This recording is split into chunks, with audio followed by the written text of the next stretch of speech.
Good evening, YouTubers. We are about to do a brake bleed on this 2008 Ford Taurus X, which is similar to the Ford Freestyle that came before this car. The only bad part is to get to the bleeder screw, you have to remove the wheel. Otherwise, there's no way to run the hose off of the bleeder screw without hitting the rim. So whatever, it makes for a better view of it anyway. And you know, after many years of doing brake bleeds and various different methods and tools and whatnot, my latest and most simple way for me is using this device called the Liquivac. You can get this, online and also at Northern Tool and probably Harbor Freight and pretty much any store. But yeah, look up Liquivac online. It basically has its own little suction hose that I've had to add a little bit smaller hose in order to fit the nipple of the bleeder screw. But that's no big deal. But this is basically a manually operated pump system that will hold its vacuum after you start its siphoning.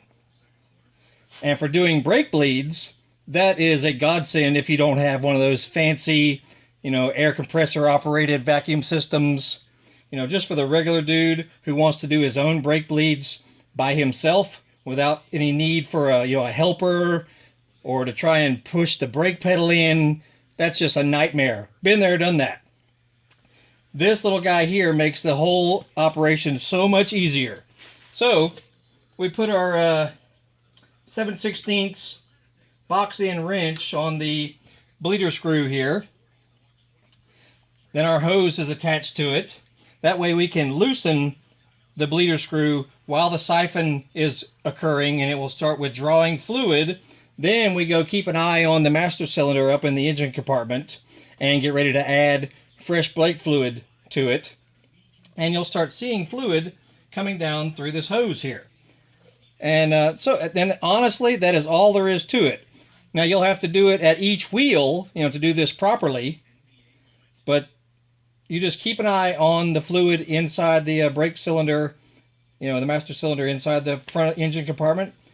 And, and just open up your little screw here while it's suctioning and just keep cycling fluid until you see good clear fluid coming through the hose here. And that's it. You don't have to mess with brake pedals and having a helper, and I've so been there and done that. I now use this for motorcycle brake bleeds. You can use it for basically any kind of hydraulic fluid bleeds that you need to do. And it's so freaking easy. All you have to do is sit and wait for it, basically. So, here we go. Let me put this light down so I can do this handedly, if it will turn off. There we go. All right, I've already got my brake fluid can, ready up front there. So you just make sure you're ready to go and prepared. Now, it's not going to be all that fast evacuating the fluid, but you still want to be ready because you definitely don't want, to start drawing in air from the master cylinder up front. Then you're asking for trouble. So just be prepared and be ready. So here we go. We will start with a little suction. Then crack open. Crack her open here.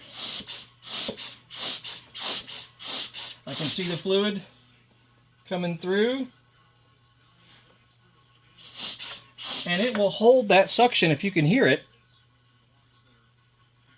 It's suctioning through there very nicely.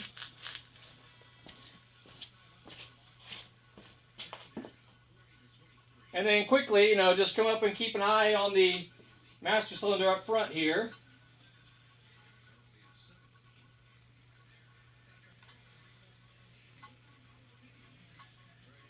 And make sure, of course, you use the proper type of brake fluid, and for this vehicle it's DOT3. And see if we can zoom around a little bit there.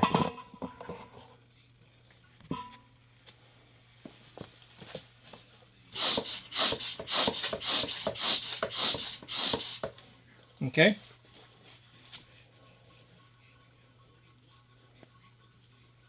It is definitely moving through there.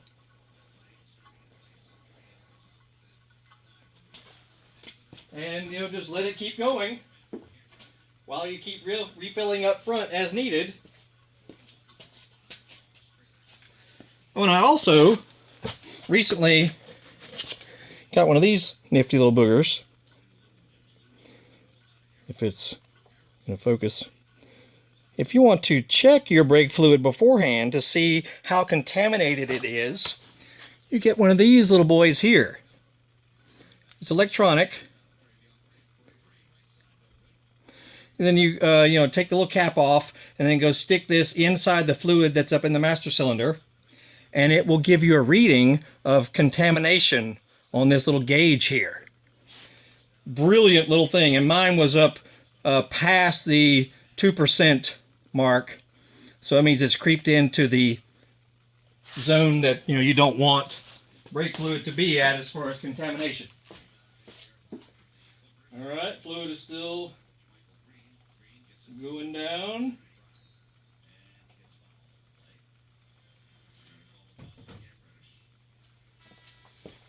And just keep her going, I mean, that's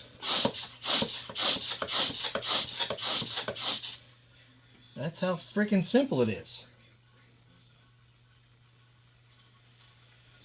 Let me get you off this stand here.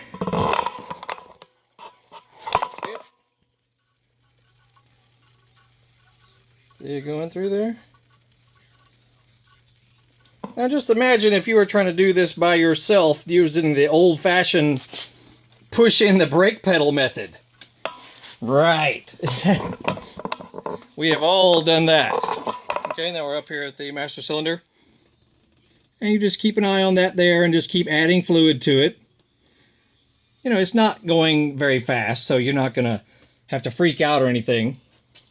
But, as it keeps trickling down in there, you just keep adding fluid and then come back and you give a few more pulls on this guy here, so it'll keep the vacuum going.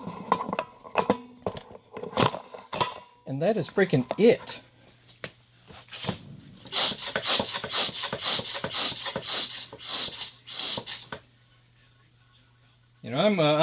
I'm 52 years old. I have done my share of brake bleeds on all sorts of vehicles, and this particular method is the trick. It's the ticket, I guess you could say.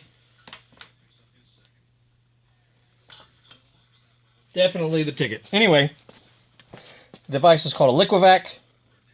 It's a very, obvious design in this whole thing.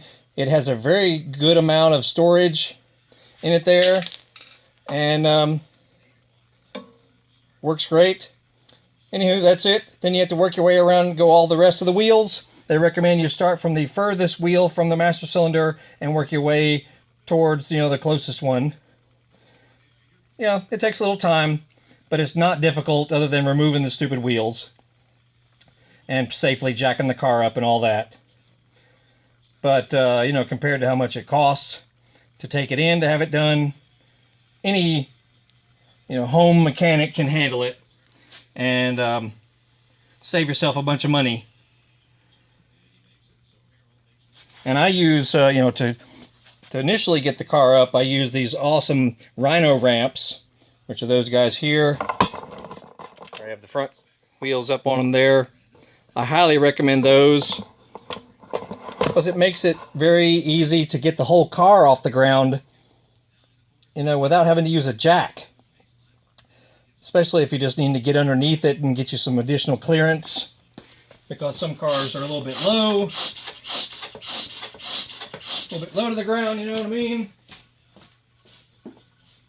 Keep coming up here and checking on your fluid, keep adding to it.